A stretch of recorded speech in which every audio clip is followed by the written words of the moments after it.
श्रोताओं, मेरा डॉक्टर अशोक कुमार नागर का आपको सादर प्रणाम। यदि हम संस्कृत के प्राचीनतम नाटककारों की खोज करें तो पता चलता है कि महाकवि भास जो हैं वो संस्कृत के सबसे पहले नाटककार हैं। महाकवि भास का समय कालिदास, बाणभट्ट और अश्वघोष से भी पहले का है। इन्होंने ईसा से 3 शताब्दी पूर्व संस्कृत में 13 नाटकों की रचना की, जो संस्कृत साहित्य के सबसे पहले नाटक माने जाते हैं। लेकिन आपको ये जानकर बड़ा आश्चर्य होगा कि महाकवि भास द्वारा लिखे गए ये नाटक लगभग 2000 साल तक विलुप्त रहे। किसी को भी इन नाटकों के बारे में कोई जानकारी नहीं थी। 1912 में ओरिएंटल रिसर्च इंस्टीट्यूट त्रावणकोर के जो संस्कृत के बहुत बड़े विद्वान हुए हैं, महामहोपाध्याय टी गणपति शास्त्री, वो जब पुरानी संस्कृत की पांडुलिपियों की खोज कर रहे थे तो त्रिवेंद्रम के पास एक गांव में ताड़ के पत्तों पर लिखी गई उनको 13 पांडुलिपियां मिली। खोज करने पर पता चला कि ये महाकवि भास द्वारा लिखे गए 13 नाटक हैं। इनमें से 6 नाटक लगभग महाभारत की कथा के ऊपर आधारित हैं, 2 नाटक रामायण के ऊपर आधारित हैं और एक नाटक की कथा वस्तु गुणाढ्य द्वारा लिखी गई व्रत कथा से ली गई है, जिसका बाद में क्षेमेंद्र ने संस्कृत में अनुवाद किया व्रत कथा मंजरी के नाम से। और कश्मीर के एक दूसरे लेखक हुए हैं सोमदेव भट्ट, जिन्होंने कथा सरिसागर के नाम से इसका हिंदी में अनुवाद किया। इन 13 नाटकों में जो सबसे प्रसिद्ध नाटक है महाकवि भास का, वो है स्वप्न वासव दत्तम, यानी स्वप्न में वासवदत्ता। वत्स देश के राजा, जिनकी राजधानी कौशाम्बी थी, उद्यान और अवंती की राजकुमारी वासवदत्ता की ये एक प्रेम कहानी है। संस्कृत का बहुत ही प्रसिद्ध नाटक है स्वप्न वासवदत्तम। मैंने भी इसके ऊपर एक वीडियो बनाया है। तो स्वप्न वासवदत्ता में जो नायक हैं वो है उज्जैन, जो वत्स देश के राजा हैं और जिनकी राजधानी कौशाम्बी है। और इसकी जो नायिका हैं वो हैं वासवदत्ता, जो अवंती के राजा प्रद्योत की पुत्री हैं। उद्यन और वासवदत्ता बहुत ही प्रेम से अपनी विवाहित जीवन व्यतीत कर रहे हैं। दोनों एक दूसरे को बहुत प्रेम करते हैं। इसी नाटक को आधार बनाकर 7वीं शताब्दी में कन्नौज के राजा हुए हैं हर्षवर्धन, जिनको श्री हर्ष के नाम से भी जाना जाता है। उन्होंने एक नाटक की रचना की है जिसका नाम है रत्नावली। यानी हर्षवर्धन जी ने, जिनका समय 7वीं शताब्दी है, ये रत्नावली नाम के नाटक में ये जो स्वप्न वासवदत्ता नाटक है, इसको आधार बनाकर एक और नायिका का प्रवेश कराया है। और ये त्रिकोणात्मक प्रेम कथा है। 2 नायिकाएं हैं, वासवदत्ता और रत्नावली, और इसके जो नायक हैं वो हैं वत्स देश के राजा उदयन। ये जो रत्नावली है, ये सिंघल द्वीप के राजा विक्रम बाहु की सुपुत्री हैं। बहुत सुंदर हैं। और वत्स देश के जो राजा उद्यन के मंत्री हैं उनका नाम है योगेंद्र रायण। तो योगेंद्र रायण जो हैं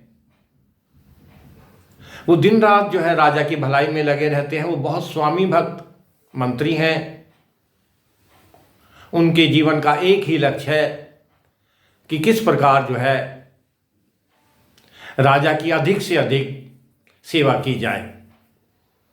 इसी बीच एक बहुत बड़ा सन्यासी आता है, कोई सिद्ध पुरुष आता है, और वो योगेंद्र नारायण से ये कहता है कि राजकुमारी रत्नावली जिस राजा से शादी करेगी वो चक्रवर्ती राजा बनेगा, सार्वभौम राजा बनेगा। इसी बात को आधार बनाकर योगेंद्र नारायण जो हैं वो अपने मन में ये विचार करते हैं कि किस प्रकार राजकुमारी रत्नावली की शादी उद्यान के साथ की जाए। वो अपना एक दूत जो है सिंघल द्वीप के राजा विक्रम बाहु के पास ये प्रस्ताव लेके भेजते हैं कि राजा विक्रम बाहु अपनी सुपुत्री रत्नावली की शादी वत्स देश के राजा उद्यन से कर दें। शुरू में जो है विक्रम बाहु इसके लिए तैयार नहीं होते हैं। उसका कारण ये है कि राजा उद्यन की जो पत्नी है वासवदत्ता, वो उनके सगे भाई की लड़की है, ये उनकी सगी भतीजी है। वो नहीं चाहते कि इसी परिवार में वो अपनी पुत्री का विवाह करें। जो दूत शादी का प्रस्ताव लेके सिंघल द्वीप गया है वो अभी सिंघल द्वीप में ही है कि इसी समय एक समाचार मिलता है कि राजा उद्यन अपनी पत्नी वासवदत्ता के साथ शिकार खेलने गए थे लवनका नाम के गांव के पास। और जब राजा दिन में शिकार खेलने गए थे राजा उद्यन, तो शिविर में आग लग जाती है और ये जो उनकी पत्नी है वासवदत्ता, ये उस आग में जलकर मर जाती है। ये समाचार राजा विक्रम बाहु को मिलता है। लेकिन ये वास्तव में ऐसी कोई घटना नहीं हुई, ये तो मात्र एक अफवाह थी जिसको मंत्री योगेंद्र नारायण ने फैलाया था। राजा विक्रम बाहु बहुत दुखी होते हैं वासवदत्ता की मृत्यु का समाचार जानकर, और फिर अंत में वो जो है अपनी पुत्री रत्नावली का विवाह राजा उद्यन से करने के लिए तैयार हो जाते हैं। अपने एक मंत्री वसुभूति और एक और उच्च अधिकारी के साथ पानी के एक जहाज में वो रत्नावली को कौशाम्बी भेजते हैं। लेकिन रास्ते में एक बहुत भयानक समुद्री तूफान आता है और ये जो जहाज है जिसमें रत्नावली यात्रा कर रही है ये टूट जाता है। रत्नावली किसी तरह एक लकड़ी के बहुत बड़े तख्ते को पकड़कर किनारे पहुंचती है और वहाँ पर कुछ समुद्री नाविक हैं, एक मर्चेंट शिप है, उसके जो नाविक हैं वो रत्नावली को बचा लेते हैं। लेकिन रत्नावली उनको अपना परिचय नहीं देती है, अपने बारे में कुछ नहीं बताती है। इस राजकुमारी की वेशभूषा, इसके आभूषण और इसके बोलने का ढंग देखकर वो समझ जाते हैं कि ये किसी उच्च वंश की कन्या है। संयोग से ये जो नाविक हैं जिन्होंने रत्नावली की जान बचाई है ये कौशाम्बी के ही रहने वाले हैं। ये रत्नावली को लेके कौशाम्बी आ जाते हैं और वहाँ जो मंत्री है योगेंद्र नारायण, ये उसको सौंप देते हैं। योगेंद्र नारायण को इस जहाज के दुर्घटना का समाचार पहले ही मिल चुका था। वो जब इस राजकुमारी को देखता है तो वो समझ जाता है कि हो ना हो ये विक्रम बाहु की पुत्री रत्नावली ही है। फिर भी वो शांत रहते हैं और इस राजकुमारी को स्वप्न वासवदत्ता है उसके पास ले जाके कहते हैं कि ऐसी ऐसी एक समुद्री दुर्घटना में ये एक युवती मिली है, आप इसे अपनी परिचारिका रख लें, सेविका रख लें तो बहुत अच्छा रहेगा। रानी वासवदत्ता जो है वो इसके लिए तैयार हो जाती है और इस राजकुमारी को, रत्नावली को अपने यहाँ सेविका के रूप में रख लेती है। मंत्री योगेंद्र नारायण जो है इसका नाम जो है सागरिका रख देते हैं। सागर की पुत्री। इसी बीच में कौशाम्बी में वसंत उत्सव मनाया जा रहा है। राजा उद्यान के उपवन में जो राजा का बाग है, बहुत बड़ा बगीचा है, उसमें वसंत उत्सव मनाया जा रहा है। ये जो सागरिका है ये भी उसमें जाती है। इसको पेंटिंग का बहुत शौक है, तो ये अपना पेंटिंग का सामान लेके वहाँ पर उस बगीचे में, बाग में एक कदली वन है, यानी केलों के पत्तों की बगीची है, वहाँ ये अपना पेंटिंग का सामान लेके जाती है।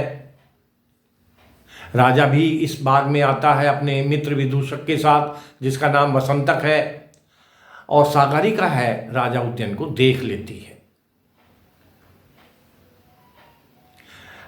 ये जो सागरिका है ये राजा उद्यान पर मोहित हो जाती है, उनसे प्यार करने लगती है। ये राजा की एक पेंटिंग बनाती है बहुत सुंदर।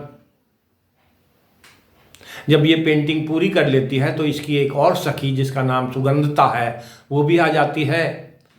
वो ये पेंटिंग इससे लेकर इस पेंटिंग के साइड में ही, बगल में ही सागरिका की पेंटिंग बना देती है। यानी अब पेंटिंग में ये जो चित्रफलिका है इसमें 2 चित्र हो जाते हैं, एक राजा उद्यान का और उसके साथ में सागरिका का। इसी बीच में एक उपद्रवी बंदर बाग में आ जाता है और सागरिका और उसकी जो सखी हैं ये दौड़कर महल में चली जाती हैं वापस। पेंटिंग यहीं रह जाती है इस कदली वन में। इसी बीच राजा अपने मित्र के साथ घूम रहे हैं। ये जो सागरिका है जाने से पहले अपनी सखी को कहती है कि मुझे राजा उद्यान से प्यार हो गया है। 2-3 बार बोलती है कि मुझे राजा उद्यान से प्यार हो गया है। एक मैना है सारिका, जो रानी की पालतू मैना है, पिंजड़े से छूटकर यहाँ आई भी है, वो ये सब बात सुन लेती है। वो इस चित्र को भी देख लेती है जिसमें उद्यान और सागरिका की पेंटिंग्स है। और जब राजा अपने मित्र के साथ इस उपवन में आते हैं तो वो जोर जोर से इस बात को दोहराती है कि मुझे राजा उद्यान से प्रेम हो गया है, मुझे राजा उद्यान से प्रेम हो गया है। और वो राजा को और उसके जो मित्र है उसको इस कदली वन में ले जाके वो पेंटिंग भी दिखाती है। राजा जब ये पेंटिंग देखता है तो बहुत प्रसन्न होता है। वो सागरिका की ओर आकर्षित हो जाता है और इसकी तुलना चंद्रमा से करता है। इसी बीच में यहाँ पर जो रानी वासवदत्ता है उसका भी आगमन होता है। वो भी ये पेंटिंग देखती है, वो नाराज हो जाती है और वापस जो है अपने महल में चली जाती है। जो राजा का मित्र है विदूषक वसंतक और सागरिका की जो सखी है सुगंधता, ये एक योजना बनाते हैं कि किस तरह सागरिका और राजा का मिलन कराया जाए। ये रानी स्वप्न वासवदत्ता की जो ड्रेस है, उसके जो कपड़े हैं वो सागरिका को पहना देती हैं, वही आभूषण पहना देती हैं और उसको लेके यहाँ उपवन में राजा से उसकी भेंट कराने की योजना बना रही है। वासवदत्ता की एक परिचारिका है कंचनलता, उसको इस षड्यंत्र की जानकारी मिल जाती है। वो रानी से ये बात बता देती है और रानी जो है उन दोनों से पहले ही, सागरिका और उसकी सखी से पहले ही घूंघट मुंह पर डालकर उपवन में आ जाती है। राजा ये समझता है कि ये सागरिका है और वो राजा इसको अपने प्रेम का इजहार करता है, प्रदर्शन करता है कि मुझे आपसे प्रेम हो गया है। रानी बहुत नाराज होती है और बिना कुछ कहे वापस महल में चली जाती है। जब सागरिका को ये पता चलता है तो वो बहुत दुख मनाती है, डिप्रेशन में चली जाती है और आत्महत्या की कोशिश करती है। इसी बीच जो राजा उद्यन है वो अपनी पत्नी वासवदत्ता को खोजते हुए जब महल की ओर जाते हैं तो पता चलता है कि उनकी रानी जो है आत्महत्या करना चाहती है। वो उसको बचा लेते हैं, ये समझ के कि ये उनकी रानी वासवदत्ता है, लेकिन वो वास्तव में वासवदत्ता के कपड़े पहने हुए सागरिका है। दोनों को एक दूसरे के बारे में पता चल जाता है, दोनों का वार्तालाप होता है और इस घटना की जानकारी भी रानी वासवदत्ता को लग जाती है कि सागरिका और राजा उदयन में की भेंट हो चुकी है, मिलन हो चुका है। वो जो है सागरिका को अपने महल के एक हिस्से में कैद कर लेती है, एक कमरे में बंद करवा देती है सागरिका को भी और उसकी सखी को भी। इसी बीच एक घटना घटती है कि अचानक महल के उसी हिस्से में जिसमें ये सागरिका कैद है और इसकी सखी है, भयानक आग लग जाती है। रानी वासवदत्ता को पता चलता है तो वो घबरा जाती है कि कहीं सागरिका इस आग में जल के ना मर जाए। वो दौड़ी दौड़ी राजा उद्यन के पास जाती है और उनसे अनुरोध करती है कि आप जल्दी से जल्दी सागरिका को आग से बचाइए। राजा जो है आग में प्रवेश कर जाता है, रानी वासवदत्ता भी आग में प्रवेश कर जाते हैं और ये दोनों मिलके सागरिका को आग से बाहर निकाल लाते हैं। अचानक रहस्यमयी तरीके से ये आग तुरंत बुझ जाती है। वास्तव में ये असली आग नहीं थी, ये तो एक इंद्रजालिक ने, जादूगर ने अग्नि का दृश्य पैदा किया था। यानी एक जादूगर ने ये अपने जादू के बल पर ये कृत्रिम आग पैदा की थी।